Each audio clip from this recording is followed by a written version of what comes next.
사랑하는 성도 여러분, 반갑습니다. 각 가정가정에 하나님의 평강이, 은혜가 충만하시기를 간절히 소망합니다. 오늘 수요 예배를 하나님 말씀을 영상으로 함께 나누도록 하겠습니다. 오늘 은혜 받을 하나님 말씀은 출애굽기 17장 8절에서 16절에 있는 말씀입니다. 출애굽기 17장 8절에서 16절 말씀입니다. 제가 하나님 말씀을 봉독하겠습니다. 그때에 아말렉이 와서 이스라엘과 르비딤에서 싸우니라. 모세가 여호수아에게 이르되 우리를 위하여 사람들을 택하여 나가서 아말렉과 싸우라. 내일 내가 하나님의 지팡이를 손에 잡고 산 꼭대기에 서리라.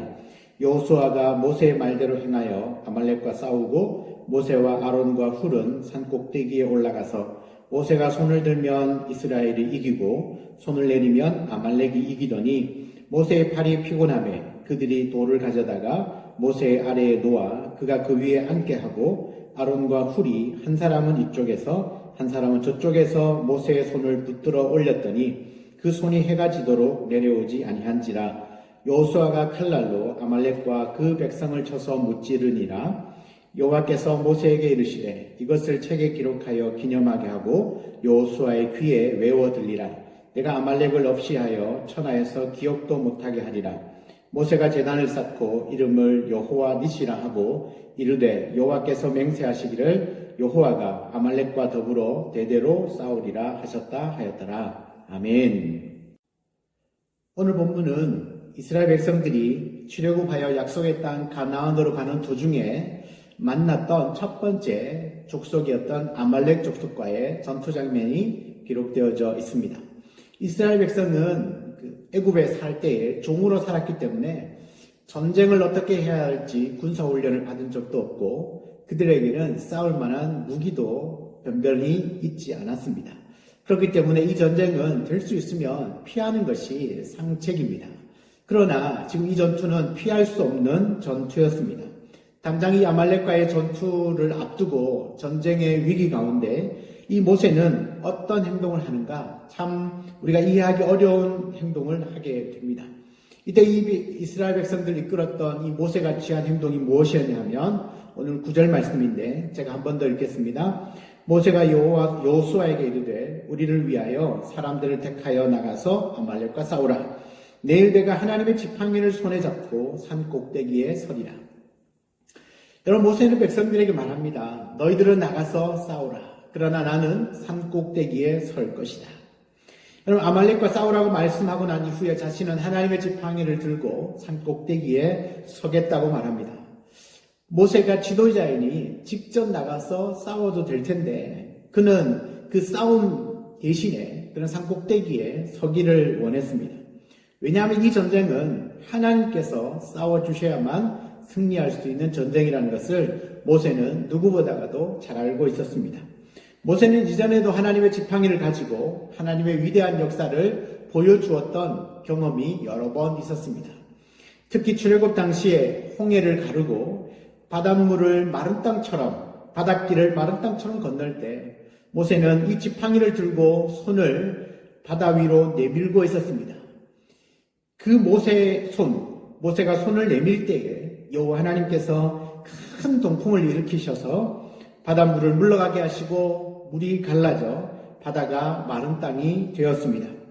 또 르비딤에 도착했을 때는 마실 물이 없어서 백성들이 원망하고 있을 때 그때 하나님은 내 지팡이를 손에 잡고 호렙산 반석 위에 서라.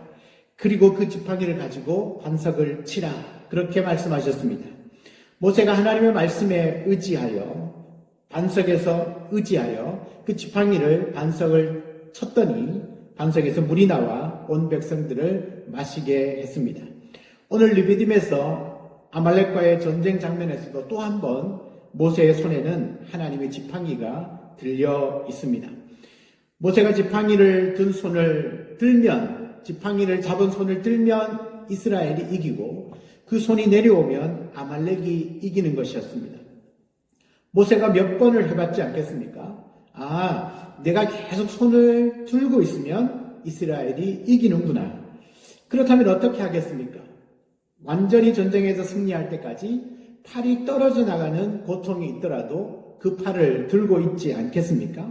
그래서 모세는 좌우에 아론과 훌을 통하여서 자신의 팔이 내려오지 못하도록 모세의 손을 붙들게 했다는 겁니다. 해가 지도록 모세의 팔은 내려오지 않았고 여호수아와 이스라엘의 백성들은 아말렉과의 전투에서 완벽하게 승리하게 되었습니다. 사랑하는 성도 여러분, 모세의 손에 들려있는 지팡이는 그냥 작은 나무 막대기 하나에 불과합니다. 이 나무 막대기에 무슨 능력이 있는 것이 아니라는 겁니다. 이 막대기, 바로 하나님의 이 지팡이는 그가 하나님께서 하나님의 역사를 일으키실 때에 그냥 필요한 도구에 불과했다는 겁니다. 진짜 중요한 것은 이 지팡이를 잡고 있던 손이 하늘을 향하여 올라가느냐 올라가지 않느냐 달려있다는 겁니다. 손을 든다는 건 믿음의 기도를 의미합니다. 여러분, 이와 같이 손을 드는 데는 믿음이 필요하기 때문에 그렇습니다. 사랑하는 여러분, 한번 생각해 보십시오. 여러분이 홍해 앞에 서 있다고 가정해 보십시오. 뒤에는 애굽의 군대가 따라오고 있고 앞에는 홍해가 놓여 있습니다. 그런데 하나님은 지팡이를 잡고 바다를 향하여서 손을 내밀라고 하십니다. 이 홍해를 건너는 방법을 이야기하신 것이 아니라 그냥 그 지팡이를 잡고 바다를 향하여 손을 내밀라고만 말합니다. 여러분, 이 상황에서 이 하나님의 말씀이 상식적으로 이해가 되십니까? 그러니까 믿음이 필요한 것입니다. 말씀하신 분이 하나님이신 것을 믿는 믿음이 있어야만 이 손을 들 수 있다는 거죠. 믿음이 없으면 그냥 그 말씀을 지나쳐버릴 수도 있습니다. 그렇다면 하나님의 역사를 절대로 경험할 수 없는 것이죠. 호렙산 반석에서 물을 내는 것도 상당한 믿음이 필요합니다. 여러분, 일반적으로 물을 구하려면 땅을 깊이 파내려가야 물을 구할 확률이 더 높지 않습니까? 그런데 하나님은 지팡이를 손에 잡고 반석, 큰 바위 위에 올라가서 그 반석을 치라고 말합니다. 여러분, 그 반석에서 물을 내는 것, 이건 우리가 이해할 때 상식적으로 또 기본적으로 이건 좀 이상한 행동 아니겠습니까? 그렇기 때문에 그 반석 위에 올라서서 반석을 치는 건 믿음이 필요한 행동입니다. 이것 또한 말씀하신 분이 하나님이시라면 그것 또한 가능하겠다라고 하는 믿음이 있을 때 지팡이로 반석을 칠 수 있는 것입니다. 오늘 본문 같은 전쟁 상황에서 손을 들면 이기고 내리면 지는 이런 정말 어처구니 없는 이 전쟁 상황, 그렇다면 승리할 때까지 손을 들고 있는 것, 그것 또한 믿음이 필요한 행동입니다. 손을 들고 있었다고 전쟁에 이긴다는 건 이건 진짜 말이 안 되는 이야기입니다. 전쟁과 전투에서 승리하는 것과 손을 들고 내리는 것은 아무 상관이 없습니다. 그런데 이 말씀을 하신 분이 하나님이시라는 거죠. 그 하나님 말씀에 순종하는 그 믿음이 필요한 것입니다. 그 믿음으로 행동할 때 하나님께서 그 믿음을 보시고 전쟁에서 승리케 해주시는 줄 믿습니다. 성도들에게 있어서 믿음으로 손을 드는 행위가 바로 기도입니다. 여러분, 기도한다는 건 전적으로 하나님을 의지한다는 믿음의 표현입니다. 내 힘으로는 안 되고 내 상식으로는 이해되어지지 않으니 기도하는 것입니다. 성도의 믿음은 기도로 표현이 됩니다.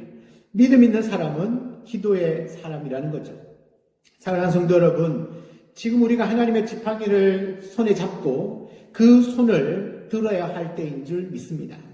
하나님께서 역사해 주시도록 믿음의 기도가 필요한 때가 지금 바로 이 때입니다. 마치 모세가 전쟁에서 완벽하게 승리할 때까지 그 든 손을 내리지 않았던 것처럼 지금 우리에게도 이 코로나 전염병 바이러스가 완전히 소멸되어질 때까지 기도의 손을 내려서는 안 될 줄 믿습니다. 우리가 지금 당하고 있는 이 코로나 바이러스뿐만 아니라 우리가 살아가는 그 삶의 모든 현장에서 그 어떤 문제를 안고 기도할 때 그 기도가 완벽하게 이루어질 때까지 우리의 그 기도를 멈추어서는 안 되는 것이죠. 끝까지 기도할 때 끝내는 하나님께서 역사해 주시는 겁니다. 나의 힘으로 안 될 때, 우리에게 어떤 방법도 없을 때, 그때 믿음이 필요합니다. 그때 우리가 할 수 있는 것이 바로 기도라는 겁니다. 왜냐하면 우리는 할 수 없어도 하나님이 하실 수 있습니다. 우리에게는 방법이 없어도 하나님에게는 무한한 방법이 있는 겁니다. 그 하나님의 방법과 하나님의 능력을 끌어내는 우리 믿음의 행위가 바로 기도인 것입니다. 기도가 필요할 때 반드시 여호와 니시, 바로 승리의 하나님을 경험하게 될 줄 믿습니다. 아무쪼록 성도님들의 개인과 가정과 사업장에 평안하시기를 주의 이름으로 축복합니다. 그리고 이 코로나 바이러스가 완전히 소멸되어질 때까지 우리가 들고 있는 믿음의 이 기도의 손을 절대로 내리지 않기를 간절히 소망합니다. 기도할 때 반드시 하나님께서 역사해 주실 줄 믿습니다. 이 믿음으로 승리의 노래를 부를 때까지 믿음으로 기도하는 저와 여러분 다 되시기를 주의 이름으로 축원합니다. 여러분 어렵습니다. 힘듭니다. 그러나 그 어려운 상황만 보지 말고 그 상황 뒤편에 역사하시는 하나님을 믿고 기도한다면 반드시 하나님께서 구원해 주실 줄 믿습니다. 오늘 말씀처럼 우리가 이해되어지지 않고 정말 이것 상식적으로 불가능하고 어이가 없는 말씀인지 모르지만 그 말씀하신 분이 하나님이시라면 여러분 믿고 순종합시다. 믿고 기도합시다. 그럼 하나님께서 우리의 그 기도를 들으시고 반드시 역사해 주실 줄 믿습니다. 우리가 이 말씀을 꼭 기억하시면서 지금 현 상황을 하나님께 온전히 맡겨드리고 빨리 우리 온 성도님들이 함께 기쁜 마음으로 만나서 예배 드릴 수 있는 날이 속히 올 수 있도록 함께 하루에 3번씩 꼭 기도문을 읽어가면서 기도해 주시고 또 빠른 시일 내에 기쁜 얼굴을 대면하여 함께 예배할 수 있게 되기를 간절히 소망합니다. 우리 다 같이 한번 기도하기를 원합니다. 오늘 주신 말씀과 또 이 코로나 바이러스가 빨리 진정이 되어져서 한국교회 예전처럼 더 충만하게, 더 온전하게 하나님 앞에 다 모여서 예배할 수 있는 은혜가 있게 해달라고 그렇게 기도하시고 또 여러분들 가정에 또 사업터에 개인의 여러 가지 기도 제목들을 가지고 잠시라도 기도하시고 그렇게 가정 예배를 마치시기를 소망합니다. 여러분 저는 계속해서 교회 우리 직원들과 함께 교회 소독도 하고 있고 계속해서 기도하고 있습니다. 성도님들도 동일하게 같이 기도해 주시면 함께 이 모든 어려움들을 거뜬하게 이겨내게 될 줄 믿습니다. 주의 이름으로 사랑하고 축복합니다. 오늘도 평안하시고 남은 시간도 평안하십시오. 감사합니다. 제가 한번 기도하겠습니다. 하나님 아버지, 오늘 주신 말씀처럼 우리가 지금은 하나님의 지팡이를 손에 잡고 하나님을 향하여 믿음의 손을 들 때인 줄 믿습니다. 하나님, 우리가 손을 들고 완벽한 승리를 얻을 때까지 그 손이 내려오지 않기를 원합니다. 하나님 앞에 기도하되 그 기도가 응답되어질 때까지 한순간도 쉬지 않고 게으르지 않고 나태해지지 않고 그 기도의 끈을 계속해서 잡고 있기를 원합니다. 그 손이 내려오지 않을 때 끝내는 이스라엘이 승리하였던 것처럼 우리의 기도가 쉬지 않고 끊어지지 않는다면 반드시 하나님께서 응답해 주실 줄 믿습니다. 하나님, 이 코로나 바이러스가 속히 진정되어지게 해주시고 더 이상의 확산을 막아주셔서 다시 우리 온 성도들이 기쁜 일상으로 돌아가게 하시고 한국교회도 속히 모든 교회가 더 열정적으로 충만한 하나님 앞에 온전한 예배를 드릴 수 있도록 성도들이 마음껏 주의 교회에 와서 예배하고 기도할 수 있도록 하나님께서 그 여건과 환경들을 열어 주시옵소서. 모든 것이 주님 손에 달려있음을 믿기에 믿음으로 기도합니다. 하나님이 역사하여 주시옵소서. 주님께 모든 것을 의탁드리옵고 예수님의 이름으로 기도합니다. 아멘.